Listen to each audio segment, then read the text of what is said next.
ஆண்டவராகிய இயேசு கிறிஸ்துவின் நாமத்தினாலே எங்கும் நிறைந்தவர் ஒளித்தின் சார்பாக வாழ்த்துக்களை தெரிவித்துக் கொள்கிறேன். இந்த காலவெளியில் கூட தேவனுடைய வார்த்தையிலிருந்து நாம் சில விஷயங்களை தியானிக்கலாம். இன்றைக்கி செய்தியினுடைய தலைப்பு என்னவென்று சொன்னால், நித்திய மகிழ்ச்சி என்கிற தலைப்பில் நாம் பார்க்க போகிறோம். ஆதாரமாக எடுத்துக்கொண்ட வேதவசனம் ஏசியா எழுதின புத்தகம் 35ஆம் அதிகாரத்தில் 10ஆம் வசனம் நம்ம தியானிக்கலாம். அதில் என்ன போட்டுக்கிறத நம்ம வாசிப்போம். கர்த்தரால் மீட்கப்பட்டவர்கள் திரும்பி ஆனந்த களிப்புடன் பாடி சியோனுக்கு வருவார்கள். நித்திய மகிழ்ச்சி அவர்கள் தலையின் மேல் இருக்கும். சந்தோஷமும் மகிழ்ச்சியும் அடைவார்கள். சஞ்சலமும் தவிப்பும் ஓடிப்போம். இந்த வசனத்தை மையமாச்சு தான் இன்றைக்கி நம்ம என்ன செய்ய போகிறோம், கர்த்தருடைய வேதத்திலிருந்து நாம் தியானிக்க போகிறோம். இன்றைக்கி செய்தியுடைய தலைப்பு என்னவென்று சொன்னால், நித்திய மகிழ்ச்சி என்கிற தலைப்பில் பார்க்க போகிறோம். Eternal glad. பொதுவாக நித்திய என்று சொன்னால் முடிவே இல்லாத அப்படின்னு சொல்லி அர்த்தம்.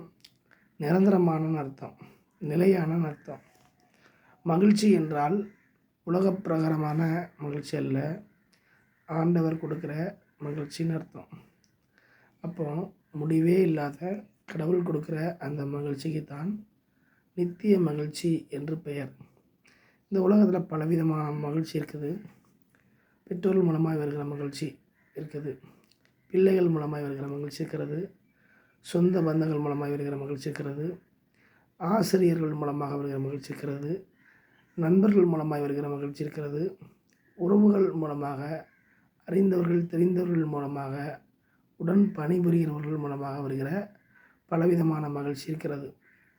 இன்னும் உலகத்தில் பொருட்கள் மன மகிழ்ச்சி, உலகத்தின் காரியங்கள் மன மகிழ்ச்சின்னு சொல்லி பலவிதமான மகிழ்ச்சிகளை சொல்லிக்கிட்டே போகலாம்.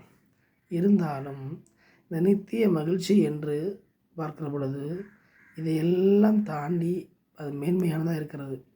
இதுக்கு முன்னாடி நம்ம பார்த்தோம் பார்த்திங்களா, இந்த உலக பிரகாரமான உறவுகள், சொந்த பந்தங்கள், மனுஷங்க மூலமாக இருக்கிற மகிழ்ச்சி எல்லாமே அது நித்தியமான மகிழ்ச்சி கிடையாது. அது கொஞ்சம் நேரம் நிற்கும், கொஞ்சம் நேரம் அப்புறம் இல்லாமல் போயிடும். ஆனால் நித்திய மகிழ்ச்சி என்பது பரலோகம் கொடுக்குற, தேவன் கொடுக்குற உண்மையான மகிழ்ச்சின்னு அர்த்தம். அந்த மகிழ்ச்சியை இன்றைக்கி நம்ம பார்க்க போகிறோம். இந்த நித்திய மகிழ்ச்சி தேவன் கொடுக்கக்கூடிய மகிழ்ச்சின்னு பார்த்தோம். அந்த நித்திய மகிழ்ச்சி யாருக்கு வருதுன்னா, எல்லாருக்கும் அல்ல.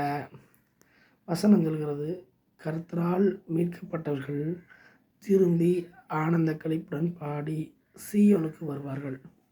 அப்போது நித்திய மகிழ்ச்சி யாருக்கு கிடைக்கும்னு பார்க்கும்போது, கர்த்தரால் மீட்கப்பட்ட ஜனத்திற்காக அது கொடுக்கப்படுகிற மகிழ்ச்சியாக இருக்கிறது.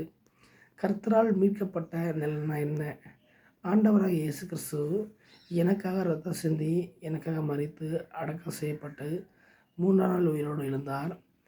அவர் அடக்கம் செய்யப்பட்டார், 3ஆம் நாள் உயிரோடு எழுந்தார். இந்த பூமிக்கு மீண்டு வருவார். என்னை படைத்த உண்மையான தெய்வம் அவர் தான் என்று வாழ்க்கையை ஒப்பு கொடுத்து இயேசுவை தெய்வமாக சொந்த இரட்சகராக ஏற்றுக்கொள்கிற ஒவ்வொருவரும் மீட்கப்பட்டவர்கள் அர்த்தம். எதிலிருந்து மீட்கப்படுதல்? பாவம், சாபம், தரித்திரம், உலகத்தின் அடிமைத்தனம், பாரம்பரியம், இவைகள் எல்லாவற்றிலிருந்தும் விடுவிக்கக்கூடிய ஒரு நிலை தான் மீட்கப்படுகிற அனுபவம். அப்போ கர்த்தரால் மீட்கப்பட்டவர்கள் திரும்பி ஆனந்த களிப்புடன் பாடி சீயோனுக்கு வருவார்கள் அப்படின்னு சொல்லி பார்க்குறோம். நித்திய மகிழ்ச்சி அவர்கள் தலையின் மேல் இருக்கும். அப்போ நித்திய மகிழ்ச்சி எல்லாருக்கும் கிடையாது, ஆண்டவரை ஏற்றுக்கொண்ட மீட்கப்பட்ட ஜனத்துக்கு தான் அது கொடுக்கப்படும். அப்போ அந்த நித்திய மகிழ்ச்சியானது ஒரு மனுஷனுக்கோ ஒரு மனுஷிக்கோ கிடைக்க வேண்டும் என்று சொன்னால், அவர்கள் கர்த்தராகிய இயேசு கிறிஸ்துவை சொந்த தெய்வமாக இரட்சகராக ஏற்றுக்கொண்டு மீட்கப்பட்ட அனுபவத்துக்குள் வந்தால் மட்டும்தான் அது கிடைக்கும். அப்போ இந்த செய்தியை கேட்டுக் கொடுக்குற ஒவ்வொரு தேவ ஜனமும், தேவ பிள்ளைகளும் தெரிந்து கொள்ளக்கூடிய விஷயம் என்னவென்று சொன்னால், நித்திய மகிழ்ச்சி உங்களுக்கு வேண்டும் என்று சொன்னால், இயேசு கிறிஸ்துவை இரட்சகராக ஏற்றுக்கொண்டு மீட்கப்பட்ட, விடுவிக்கப்பட்ட அனுபவத்துக்குள்ளே முதல்ல வரணும். வந்தால்தான் நித்திய மகிழ்ச்சி வேலை செய்யும், நித்திய மகிழ்ச்சி கிடைக்கும்.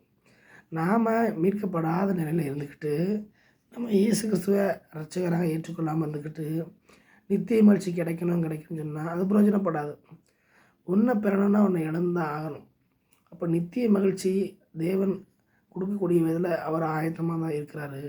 பெற்றுக்கொள்ளக்கூடிய ஒவ்வொருவரும் அதை மீட்கப்பட்ட அந்த நிலைக்குள்ளே இயேசுவை அறிந்து கொள்ள வேண்டும், ஏற்றுக்கொள்ள வேண்டும்.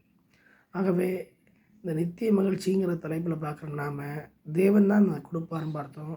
அது நிரந்தரமானது, உண்மையானது, பரலோகத்துக்கானதுன்னு பார்த்தோம். அதை அவர் யார் கொடுப்பாருன்னா, கர்த்தரால் மீட்கப்பட்ட ஜனத்துக்கு கொடுக்க ஆயத்தமாக இருக்கார்.